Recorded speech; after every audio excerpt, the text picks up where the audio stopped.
என்ன பண்ணிக்கிட்டு இருக்க? கள்ளிப்பழம் முள்ளு வெட்டிட்டு இருக்கேன் ஃபஸ்ட்டு. எத்தனை பேர் ஆர்டர் கேட்டிருக்காங்க? ஒரு 10 கிலோவுக்கு இருக்கு. அப்புறம் ஜாமுக்கு ஒரு 5 ஆர்டர் இருக்கு. சரி, இந்த கள்ளிப்பழம் முள்ளு வெட்டணும் அப்படின்னா இதையும் ஜாமையும் ஒட்டுக்கா சேர்த்து போட்டு விட்டுக்கலாம் அப்படின்ட்டு இருக்கேன். சரி சரி. 10 கிலோக்கு ஆர்டர் கரெக்டாக இருக்குமா பழம்?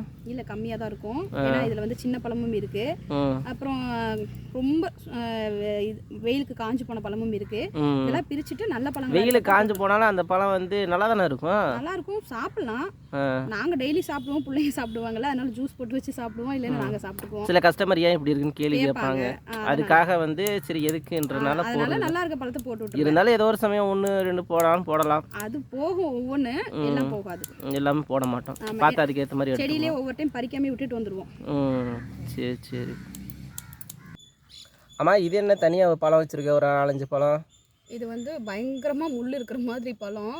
சரி, இது வெட்டிக்கலான்னு சொல்லிட்டு எடுத்து வச்சேன். ஏன்னா மற்ற பழங்களை போட்டு கிழிச்சு விட்டுறது, அதனால இந்த மாதிரி கொஞ்சம் பெரிய முள்ளாக இருக்கிறதா எடுத்து வச்சிடுறது. ஏன்னா இந்த மாதிரி கோடை போட்டு விட்டுறது. அப்புறம் இந்த மாதிரி பழங்களை வந்து நம்ம கொரியர் போட முடியாது.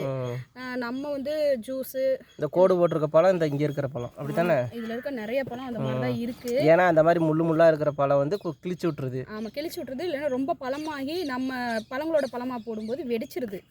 அப்போ இந்த மாதிரி பழங்கள் போட முடியாது. அப்புறம் இந்த மாதிரி ரொம்ப டேமேஜ் ஆயிடுச்சு அப்படின்னா அதை கோழிகளுக்கு போட்டுருது. இவ்வளோ மோசமாக இருக்கு.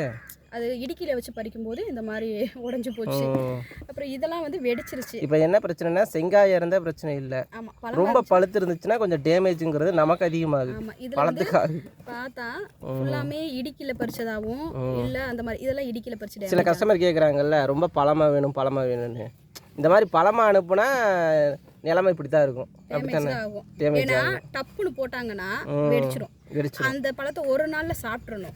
இப்போ இந்த பழத்தை நான் ஜூஸ் போட்டுலாம் சாப்பிடலாம், அடுத்த நாள் வச்சுன்னா இது கெட்டு போயிடும். அப்போ கோழி அது பாக்ஸில் போகும்போது 1 நாள் 2 நாள் ஆகும்ல, அதனால. ஏன்னா இந்த மாதிரி பெரிய பெரிய முள் இருந்துச்சுன்னா மற்ற பழங்களையும் பிடிச்சி கீறி விட்டுருது. அப்புறம் நாங்கள் வந்து சரி இடுக்கில பறிக்காம கையில் பறிக்கலாம்னா இந்த மாதிரி முள் இருக்கனால குத்திடுது, கையை பதம் பார்த்து விட்டுருது. சரி இடுக்கில பறிக்கலாம் அப்படின்னா இடுக்கில பறிச்சா இந்த மாதிரி டேமேஜ் ஆயிடுது. எப்படி பறிச்சாலும் கொஞ்சம் பழங்கள் வந்து டேமேஜ் ஆகத்தான் செய்யும். இது என்ன இப்போ முள் வெட்டின பழம்? இதெல்லாம் முள் வெட்டின பழம்.